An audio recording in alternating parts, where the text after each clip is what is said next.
നമസ്കാരം. ഏവർക്കും എല്ലാ ദിവസങ്ങളിലും വൈകുന്നേരങ്ങളിലുള്ള പോസ്റ്റ് മാർക്കറ്റ് റിപ്പോർട്ടുകളിലേക്ക് സ്വാഗതം. ഇന്ന് ഓഗസ്റ്റ് 11, 2025 തിങ്കൾ. അങ്ങനെ വെള്ളിയാഴ്ചത്തെ ഫോളോടുകൂടി നമ്മുടെ മാർക്കറ്റ് തുടർച്ചയായി 6 ആഴ്ച നഷ്ടത്തോടുകൂടി വ്യാപാരം അവസാനിപ്പിക്കുന്ന കാഴ്ച ദൃശ്യമായതിനു ശേഷം, മാത്രമല്ല 2020 ഏപ്രിലില് കോവിഡിന് ശേഷം നമ്മുടെ മാർക്കറ്റിൽ ഏറ്റവും ദൈർഘ്യമേറിയ ഇടിവ് ദൃശ്യമായതിനു ശേഷം ഇന്ന് നമ്മുടെ മാർക്കറ്റിൽ സർപ്രൈസിംഗ് റാലി ദൃശ്യമാവുകയുണ്ടായി. തൽഫലമായി സെൻസെക്സിന് 750 പോയിന്റുകളുടെ നേട്ടത്തോട് കൂടിയിട്ടും നിഫ്റ്റിക്ക് 24,500 എന്ന ലെവലിന് മുകളിലായിട്ടും വ്യാപാരം അവസാനിപ്പിക്കുവാൻ സാധിക്കുകയുണ്ടായി. ഇന്ന് പ്രധാനമായും 5 ഘടകങ്ങളാണ് നമ്മുടെ മാർക്കറ്റിനെ നേട്ടത്തിലേക്ക് നയിക്കുകയുണ്ടായത്. അവ എന്താണെന്ന് വിശദമായി തന്നെ നമുക്ക് ഈ വീഡിയോയിൽ ചർച്ച ചെയ്യാം. ഇന്ന് നിഫ്റ്റിയിലും സെൻസെക്സിലും ചെറിയ ഗ്യാപ്പ് അപ്പോട് കൂടിയിട്ടുള്ള ഓപ്പണിംഗ് ആണ് ദൃശ്യമായത്. തത്സമയം ബാങ്ക് നിഫ്റ്റിയിലും ഫിൻ നിഫ്റ്റിയിലും ചെറിയ ഗ്യാപ്പ് ഡൗണോട് കൂടിയിട്ടുള്ള ഓപ്പണിംഗ് ആയിരുന്നു ദൃശ്യമായിരുന്നത്. ഇന്ന് രാവിലെ 10:10 കൂടി നിഫ്റ്റി അതിന്റെ ഡേ ലോ ആയ 24,347 എന്ന ലെവലില് ടച്ച് ചെയ്തുകൊണ്ട് അവിടെ നിന്നും സപ്പോർട്ട് എടുക്കുന്ന കാഴ്ചയും ദൃശ്യമായി. അവിടെ നിന്നും പിന്നീട് ഗ്രാജുവൽ ആയിട്ടുള്ള ഒരു റാലി ആയിരുന്നു നമ്മുടെ മാർക്കറ്റിൽ ഇന്ന് ദൃശ്യമായത്. നിഫ്റ്റി വെള്ളിയാഴ്ചത്തെ ലോ ഇന്ന് ടച്ച് ചെയ്യുകയുണ്ടായില്ല. അതിന് ഏകദേശം 10 പോയിന്റിന്റെ മുകളിൽ നിന്നാണ് ഇന്ന് സപ്പോർട്ട് എടുക്കുകയുണ്ടായത്. മാത്രമല്ല നിഫ്റ്റിയെ സംബന്ധിച്ചിടത്തോളം ജൂൺ മാസത്തെ ലോ ആയ 24,350 എന്ന ലെവൽ 2 പോയിന്റുകൾ ബ്രേക്ക് ചെയ്തെങ്കിൽ കൂടിയിട്ടും ഉടനടി തന്നെ അവിടെ നിന്നും കരകയറുന്ന കാഴ്ചയും നിഫ്റ്റിയിൽ ദൃശ്യമായി. ഉച്ചതിരിഞ്ഞ് 3:05 കൂടി ഇന്ന് നമ്മുടെ മാർക്കറ്റ് ഇന്നത്തെ അതിന്റെ അത്യുന്നതിയിൽ എത്തുകയുണ്ടായി. തൽഫലമായി നിഫ്റ്റി 24,600 എന്ന ലെവലിൽ റെസിസ്റ്റൻസ് ഫേസ് ചെയ്യുന്നതും കണ്ടു.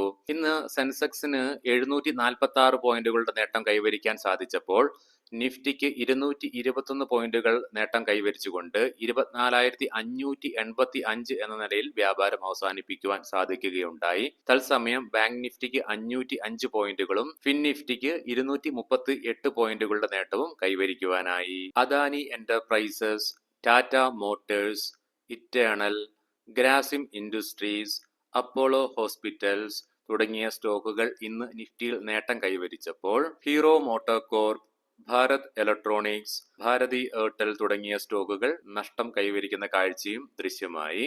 ഇന്ന് സെക്ടർ വൈസ് നോക്കുമ്പോൾ കൺസ്യൂമർ ഡ്യൂറബിൾസ് ഒഴികെ ബാക്കി എല്ലാ സെക്ടോറിയൽ ഇൻഡസ്ട്രീസും നേട്ടത്തോടുകൂടി വ്യാപാരം അവസാനിപ്പിക്കുന്ന കാഴ്ചയും ഇന്നത്തെ റാലിയുടെ ഫലമായിട്ട് ദൃശ്യമാവുകയുണ്ടായി. Pharma, metal, auto, oil and gas, PSU bank, reality തുടങ്ങിയ മേഖലകളിൽ 0.5% മുതൽ 2%തോളം റാലി ഇന്ന് ദൃശ്യമായി. ഇന്ന് ഇന്ത്യൻ രൂപയും അമേരിക്കൻ ഡോളറിനെതിരെ ചെറുത്തുനിൽപ്പ് നിലനിർത്തിക്കൊണ്ട് 87.65 എന്ന നിലയിൽ ഫ്ലാറ്റ് ആയിട്ടുള്ള ക്ലോസിംഗ് ആണ് രേഖപ്പെടുത്തുകയുണ്ടായത്.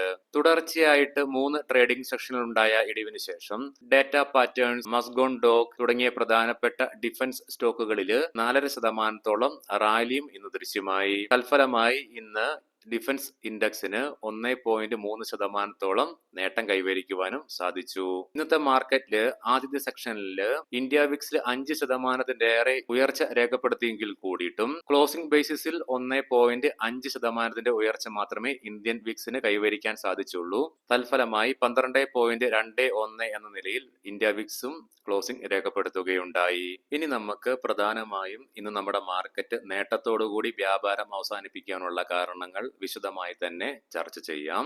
ഒന്നാമതായി വാല്യൂ ബൈയിങ് തന്നെയാണ്.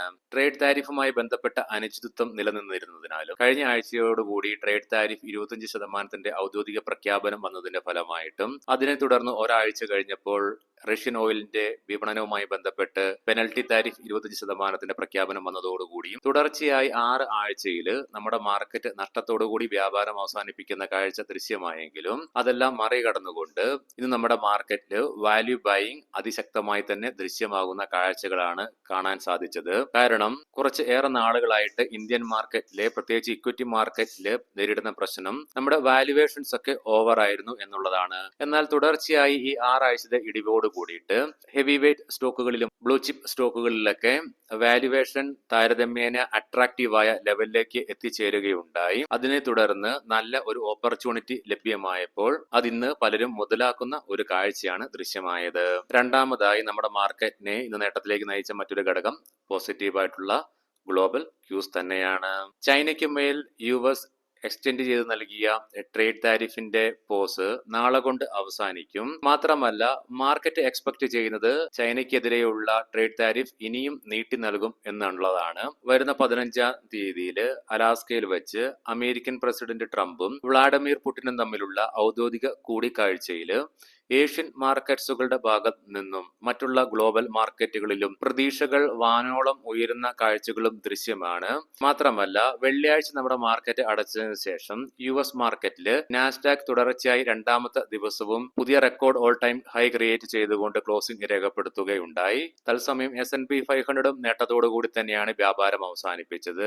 മാത്രമല്ല ഡോ ജോൺസ് ഫ്യൂച്ചറും 100-ലേറെ പോയിന്റുകളുടെ നേട്ടത്തോടു കൂടിയിട്ടാണ് ഈ ദിനങ്ങളിലൊക്കെ വ്യാപാരം തുടർന്നതും ഫ്യൂച്ചർ മാർക്കറ്റിന്റെ. മാത്രമല്ല അമേരിക്കൻ മാർക്കറ്റിലുണ്ടായ ഉണർവ് ഇന്ന് ഏഷ്യൻ ടെക് സെക്ടറിലും പ്രതിഫലിക്കുകയുണ്ടായി. മൂന്നാമതായി SBIയിലും ഗ്രാസിമിലും ഉണ്ടായ ബൈങ് തന്നെയാണ് ഇന്ന് നമ്മുടെ മാർക്കറ്റിനെ നേട്ടത്തിലേക്ക് നയിച്ച പ്രധാനപ്പെട്ട മൂന്നാമത്തെ ഘടകമായി മാറിയത്. ഗ്രാസിം ഇൻഡസ്ട്രിയിൽ മാർക്കറ്റ് എസ്റ്റിമേഷനെയൊക്കെ ബീറ്റ് ചെയ്തുകൊണ്ടുള്ള Q1 ഏർണിംഗ്സ് വന്നതിന്റെ ഫലമായിട്ടും മാത്രമല്ല അതിനെ തുടർന്ന് ജെഫ്രീസ്, മോർഗൻ സ്റ്റാൻലി തുടങ്ങിയ റേറ്റിംഗ് ഏജൻസികൾ സ്റ്റോക്കുകളെ അപ്ഗ്രേഡ് ചെയ്തതിന്റെ ഫലമായിട്ട് ഇന്ന് 2% റാലി സ്റ്റോക്കിൽ ദൃശ്യമായി. മാത്രമല്ല ഇന്ന് SBIയുടെ സ്റ്റോക്കിനെയും പല ഏജൻസികളും ബൈ റേറ്റിംഗ് നൽകിക്കൊണ്ട് 955 എന്ന ടാർഗറ്റ് പ്രൈസ് നൽകിയതിന്റെ ഫലമായി SBI ബാങ്കിന്റെ ഷെയറിലും 2% റാലി ദൃശ്യമായി ഹ്യൂജ് ബൈയിങ്ങിന്റെ ഭാഗമായിട്ട്. സോ ഈ രണ്ട് സ്റ്റോക്കുകളുണ്ടായ നേട്ടവും ഇന്ന് നമ്മുടെ മാർക്കറ്റിന്റെ നേട്ടത്തിൽ ഒരു പരിധി വരെ പങ്കുവഹിക്കുകയുണ്ടായി.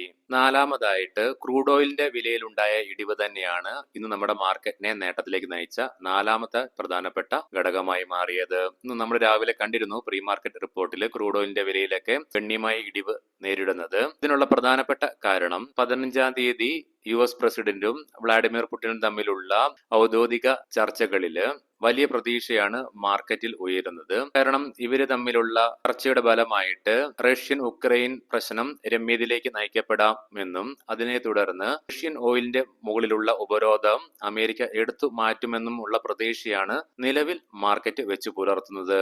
അതുകൊണ്ട് തന്നെയാണ് ക്രൂഡ് ഓയിലിന്റെ വിലയിൽ ഇന്ന് ഇടിവ് ദൃശ്യമായതും. ക്രൂഡ് ഓയിലിന്റെ വിലയിൽ ഉണ്ടാകുന്ന ഇടിവ് ഇൻഫ്ലേഷനുള്ള സാധ്യതകൾ കുറയ്ക്കുന്നത് കൊണ്ട് തന്നെ അത് ഗ്ലോബൽ മാർക്കറ്റിനും നമ്മുടെ മാർക്കറ്റിനും പോസിറ്റീവായിട്ട് മാറുകയുണ്ടായി. അഞ്ചാമതായിട്ടും പ്രധാനമായും നമ്മുടെ മാർക്കറ്റിനെ ഇന്ന് നേട്ടത്തിലേക്ക് നയിച്ച മറ്റൊരു പ്രധാനപ്പെട്ട ഘടകം ഇന്ന് വന്ന സോളിഡ് ആയിട്ടുള്ള AMFI ഡേറ്റയാണ്. അഥവാ association of mutual fund in ഇന്ത്യയുടെ ജൂലൈ മാസത്തെ ഡേറ്റ റിലീസ് ചെയ്യുകയുണ്ടായി. ഇക്വിറ്റിയിലേക്കുള്ള നെറ്റ് ഇൻഫ്ലോ 81% ഉയർച്ച രേഖപ്പെടുത്തിക്കൊണ്ട് 42,672 കോടി രൂപയായിട്ട് ഉയർന്നു. സോ ഈ ഒരു റിപ്പോർട്ട് പുറത്തു വന്നതും ഇന്ന് നമ്മുടെ മാർക്കറ്റ് അതിശക്തമായി മുന്നേറുവാൻ മറ്റൊരു കാരണമായി മാറി. ഈ 5 കാരണങ്ങൾക്ക് പുറമെ പ്രധാനമായും നമ്മുടെ മാർക്കറ്റ് ഓവർസോൾഡ് സോണിലായിരുന്നു നിലനിന്നുകൊണ്ടിരുന്നത്. ഇന്ന് രാവിലെ നമ്മൾ കണ്ടിരുന്നു നിഫ്റ്റിയുടെ PCR ഒക്കെ 0.48 എന്ന നിലയിലായിരുന്നു നിലനിന്നിരുന്നത്. അത് സൂചിപ്പിച്ചതും നിഫ്റ്റിയിലെ ഓവർസോൾഡ് സോൺ തന്നെയാണ്. എത്രയൊക്കെ താഴേക്ക് പോയാലും മാർക്കറ്റിനെ സംബന്ധിച്ചിടത്തോളം ഒരു പോയിന്റ് എത്തി കഴിയുമ്പോൾ സ്വാഭാവികമായിട്ടും ഒരു റീബൗണ്ട് മാർക്കറ്റിൽ സംഭവിക്കണം. അങ്ങനെയാണ് മാർക്കറ്റ് ഡിസൈൻ ചെയ്തിരിക്കുന്നത്. അതുകൊണ്ട് തന്നെ ഒരു കാരണത്തിന് വേണ്ടിയിട്ടുള്ള വെയിറ്റിംഗ് ആയിരുന്നു നമ്മുടെ മാർക്കറ്റിൽ ഒരു ഷോർട്ട് കവറിംഗ് നടക്കുവാൻ വേണ്ടിയിട്ട്. അതുകൊണ്ട് തന്നെ മുൻ പറഞ്ഞ 5 പ്രധാനപ്പെട്ട ഘടകങ്ങളും ഇന്ന് നമ്മുടെ മാർക്കറ്റിൽ ഒരു ഷോർട്ട് കവറിംഗ് റാലിക്കും കാരണമായി. ഇനി നമുക്ക് ഗ്ലോബൽ മാർക്കറ്റുകൾ പരിശോധിക്കാം. നിലവിൽ US-ലെ ഡോ ജോൺസ് ഫ്യൂച്ചർ 120 പോയിന്റുകളുടെ നേട്ടത്തോടു കൂടി തന്നെ വ്യാപാരം തുടരുന്നു. യൂറോപ്യൻ മാർക്കറ്റ്സിലേക്ക് വരുമ്പോൾ UK മാർക്കറ്റ് നേട്ടത്തിലും ഫ്രാൻസ്, ജർമ്മൻ മാർക്കറ്റുകൾ നഷ്ടത്തോടു കൂടിയിട്ടുമാണ് വ്യാപാരം തുടർന്നുകൊണ്ടിരിക്കുന്നത്. ഏഷ്യൻ മാർക്കറ്റ്സിലേക്ക് വരുമ്പോൾ പോസിറ്റീവ് സെന്റിമെന്റ്സ് ആണ് നിലവിൽ അനുഭവപ്പെടുന്നത്. ലീഡിംഗ് ആയ ഇൻഡസ്ട്രീസിൽ സിംഗപ്പൂർ, ഹോങ്കോങ്, കൊറിയൻ മാർക്കറ്റുകൾ ഒഴിച്ച് ബാക്കി എല്ലാ ഏഷ്യൻ മാർക്കറ്റ്സുകളും നേട്ടത്തിലാണ് വ്യാപാരം തുടർന്നതും അവസാനിപ്പിച്ചതും. കൊമോഡിറ്റിയിലേക്ക് വരുമ്പോൾ ബ്രന്റ് ക്രൂഡും ക്രൂഡ് ഓയിലൊക്കെ ഫ്ലാറ്റ് ആയിട്ട് തന്നെ വ്യാപാരം തുടരുന്നു. തത്സമയം ഗോൾഡിൽ 1% ഇടിവാണ് ദൃശ്യമാകുന്നത്. ഇനി നമുക്ക് ഇന്നത്തെ പ്രധാനപ്പെട്ട സ്റ്റോക്കിംഗ് ന്യൂസുകൾ പരിശോധിക്കാം. മുൻകൂട്ടി ഓർമ്മിപ്പിച്ചു കൊള്ളട്ടെ, ഇതൊരു ബൈ ഓർ സെൽ റെക്കമെൻഡേഷൻ അല്ല. BLT ലോജിസ്റ്റിക്സ് IPO ഇന്ന് SME സെഗ്മെന്റിൽ ലിസ്റ്റ് ചെയ്യുകയുണ്ടായി. 21% പ്രീമിയത്തിന്റെ നേട്ടത്തോടുകൂടി. ജുപ്പിറ്റർ വാഗൻസ് 242 കോടി രൂപയുടെ പുതിയ ഒരു ഓർഡർ കമ്പനിക്ക് ലഭിച്ചതായിട്ടുള്ള വാർത്തകൾ. L&T 6400 മെഗാവാട്ടിന്റെ പുതിയ ഒരു പ്രൊജക്ട് അദാനി പവറിൽ നിന്നും കമ്പനിക്ക് ലഭിച്ചതായിട്ടുള്ള വാർത്തകൾ. ഡോംസ് ഇൻഡസ്ട്രീസ് Q1 ഏർണിംഗ്സ് ബെറ്ററായി വന്നതിനെ തുടർന്ന് ഇന്ന് 12% റാലി സ്റ്റോക്കിൽ ദൃശ്യമായി. ഇസെക്സ് മറൈൻ IPO ഇന്ന് BSE SME സെഗ്മെന്റിൽ ലിസ്റ്റ് ചെയ്യുകയുണ്ടായി. 20% പ്രീമിയത്തിന്റെ നഷ്ടത്തോടുകൂടി. ജയം financial Q1 consolidated net profit 171 കോടി രൂപയിൽ നിന്നും 454 കോടി രൂപയായി ഉയർന്നു. തത്സമയം റവന്യൂ ഫ്രം ഓപ്പറേഷൻസിലും 3% വർധനവ് രേഖപ്പെടുത്തുകയുണ്ടായി. വോൾട്ടാസ് മോശമായി വന്ന Q1 ഏർണിംഗ്സിനെ തുടർന്ന് ഇന്ന് സ്റ്റോക്കില് 8% ഇടിവ് അനുഭവപ്പെട്ടു. ഏവർക്കും ശുഭരാത്രി നേരുന്നു. നാളെ രാവിലെ പ്രീ മാർക്കറ്റ് റിപ്പോർട്ടുമായിട്ട് കണ്ടുമുട്ടാം. നന്ദി, നമസ്കാരം.